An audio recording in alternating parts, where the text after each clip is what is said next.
Let's bring in ABC News contributor John Cohen, who served as Undersecretary for Intelligence at the Department of Homeland Security during the Obama administration. John, great to see you.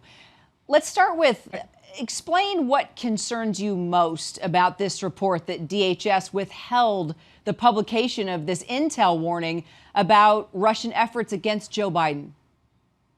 Well, there's a few things that concern me. One, when an intelligence community or a law enforcement component within the department or working within the government more broadly develops a report, an intelligence product based on their analysis of threat-related information, that report should not be altered or withheld because it doesn't meet the political narrative of an administration, or that it may make people in the administration, including the president, uncomfortable. And the circumstances you described have occurred within a time period where we're hearing more and more public reports that intelligence community reports are being blocked or altered by political appointees who work outside of the intelligence community because they're scared or nervous that the reports would anger the president, or that the message is inconsistent with the political narrative. But on an operational basis, my real concern is that, the election is just around the corner. We have been warned by the intelligence community and by law enforcement authorities that Russia and other adversarial nations seek to intervene or interfere in that election. One of the techniques they're using is to spread disinformation and conspiracy theories, inaccurate information intended to confuse the public, to influence voter opinion. And one of the ways that we counteract that type of disinformation campaign is by publicly releasing information about how they're spreading the disinformation and the content of the disinformation campaign. We should be sharing that information with Congress, with state and local authorities, with the political parties, the candidates, and with the public. So when people out there see information on social media or hear it from media sources, and we know it's disinformation from Russia or any other country, they can disregard that information. Okay, well, let's get back to the politics for a minute, because it's a bit concerning.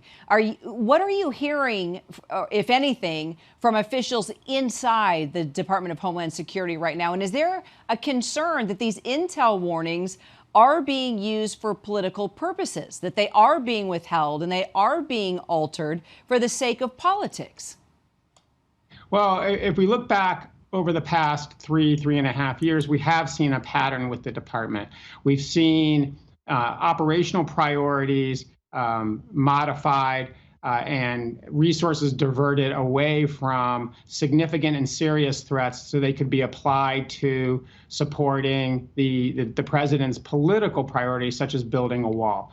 We have just more recently, we've heard inaccurate information, or at least skewed information regarding the violence accompanying protests in cities around the country. So there seems to be a pattern, and it has a number of law enforcement and Homeland Security professionals very concerned that the operations of the department and the intelligence coming from the department may be unduly influenced by the political elements of the government. Well, as you just heard in John Carl's report, he said that President Trump, as well as his campaign, on a regular basis spread disinformation about Joe Biden's mental state, his mental ability, as part of their campaign push to discredit him. Do you think that's a distraction technique here? Not that that should be any excuse, but it kind of deters the message a bit from these Russian interference efforts. Yeah, I mean, that's a good point. I mean, I guess I would answer it this way. We know that since 2016, Russia has continued its efforts and expanded beyond election interference, but they're actively trying to incite violence, sow discord across our populace, undermine credibility and confidence in our government, disrupt our relationship with our key allies. And one of the key tools they're using is the spreading of conspiracy theories and disinformation campaign.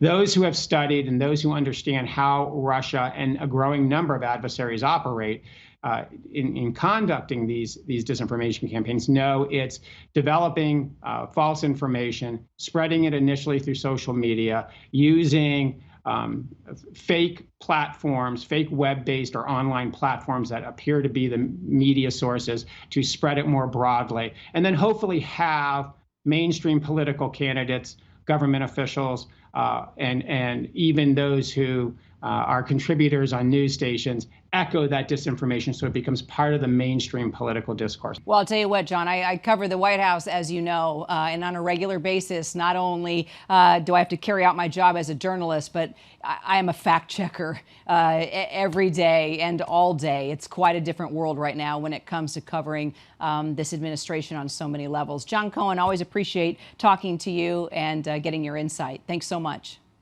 Nice to be with you. Hi, everyone. George Stephanopoulos here. Thanks for checking out the ABC News YouTube channel. If you'd like to get more videos, show highlights, and watch live event coverage, click on the right over here to subscribe to our channel. And don't forget to download the ABC News app for breaking news alerts. Thanks for watching.